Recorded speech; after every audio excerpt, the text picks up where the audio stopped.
जय श्री हरि। जय श्री हरि। एकादशी व्रत कथा। परिवर्तनीय एकादशी व्रत कथा। भाद्र पक्ष शुक्ल एकादशी की पुरानी कथा। युधिष्ठिर कहने लगे कि हे भगवान, भाद्र पक्ष शुक्ल एकादशी का क्या नाम है, इसकी विधि तथा इसका महत्व कृपा करके कहिए। तब भगवान श्री कृष्ण कहने लगे कि इस पुण्य, स्वर्ग और मोक्ष को देने वाली तथा सब पापों का नाश करने वाली उत्तम वामन एकादशी का महत्व मैं तुमसे कहता हूँ, तुम ध्यान पूर्वक सुनो। यह परिवर्तनीय एकादशी जयंती एकादशी भी कहलाती है। इसका यज्ञ करने से वाजपेय यज्ञ का फल मिलता है। पापियों के पाप नाश करने के लिए इससे बढ़कर कोई उपाय नहीं। जो मनुष्य इस एकादशी के दिन मेरी वामन रूप की पूजा करता है, उससे तीनों लोक पूज्य होते हैं। अतः मोक्ष की इच्छा करने वाले मनुष्य इस व्रत को अवश्य करें। जो कमल नयन भगवान को कमल से पूजन करते हैं, वे अवश्य भगवान के समीप जाते हैं। जिसने भाद्रपद शुक्ल एकादशी को व्रत और पूजन किया, उसने ब्रह्मा विष्णु सहित तीनों लोकों का पूजन किया। अतः हरिवासर अर्थात एकादशी का व्रत अवश्य करना चाहिए। इस दिन भगवान करवट लेते हैं, इसीलिए इसको परिवर्तनीय एकादशी भी कहते हैं।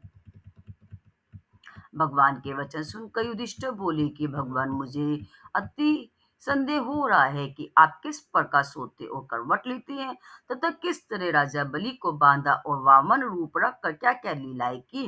चतुर्मास के व्रत की क्या विधि है तथा आपके शयन करने पर मनुष्य का क्या कर्तव्य है, सो आप मुझसे विस्तार से बताइए।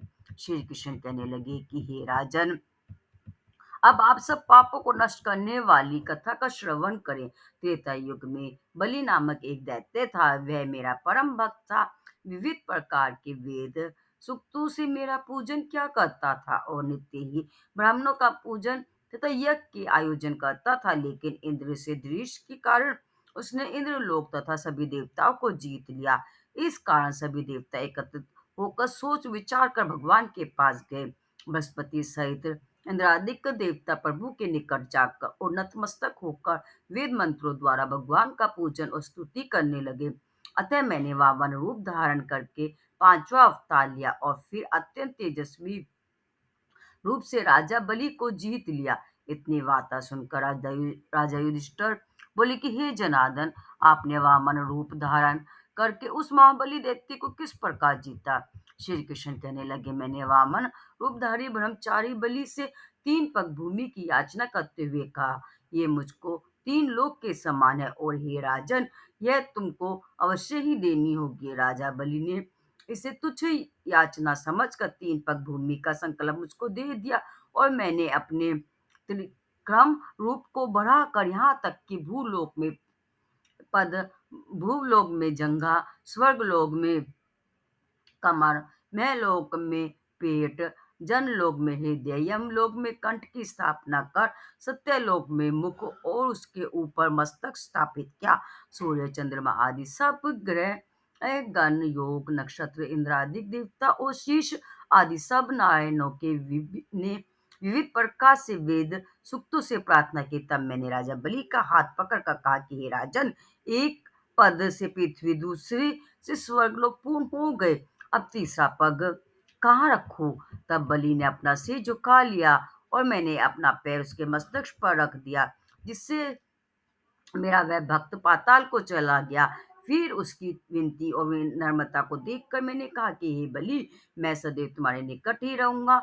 विरोचन पुत्र बलि से कहने पर भाद्रपद शुक्ल एकादशी के दिन बलि के आश्रम पर मेरी मूर्ति स्थापित हुई। इसी प्रकार दूसरी क्षीर सागर में शेषनाग के पृष्ठ पर हुई।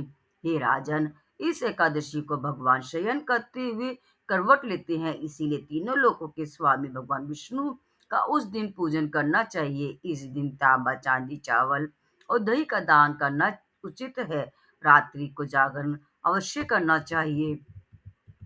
जो विधि पूर्वक इस एकादशी का व्रत करते हैं, वे सब पापों से मुक्त होकर स्वर्ग में जाकर चंद्रमा के समान प्रकाशित होते हैं और यश पाते हैं।